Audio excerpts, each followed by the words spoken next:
ایک دفعہ کا ذکر ہے، ایک باپ اپنے بیٹے کی آوارہ گردی اور سستی سے بڑا پریشان تھا۔ ایک دن باپ نے اسے اپنے پاس بلایا اور ہاتھ میں ایک پرانی سی گھڑی تھماتے ہوئے کہا، پتر جا ذرا بازار اور دیکھ کر آ لوگ اس کی کیا قیمت لگاتے ہیں۔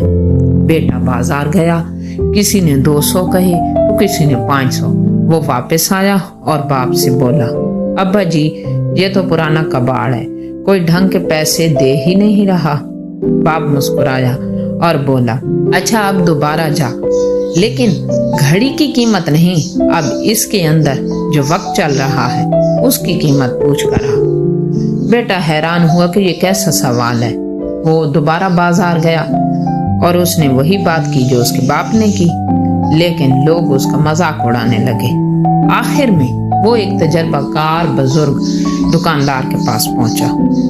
بزرگ نے لڑکے کی آنکھوں میں دیکھا اور بڑے سکون سے کہا، بیٹا یہ جو گھڑی ہے اس سے تو تم 1000 بار خرید سکتے ہو، لیکن اس کے اندر جو وقت گزر رہا ہے وہ کائنات کی تمام دولت دے کر بھی ایک پل بھی واپس نہیں لا سکتی۔ گھڑی تو کھلونا ہے، اصل چیز وہ مہلت ہے جو اللہ نے تمہیں دی ہے۔ یہ بات لڑکے کے دل پر لگی، اسے سمجھ آ گئی کہ اب تک وہ اپنی زندگی کے تمام قیمتی ہیرے کوڑیوں کے باؤ بیچ رہا تھا۔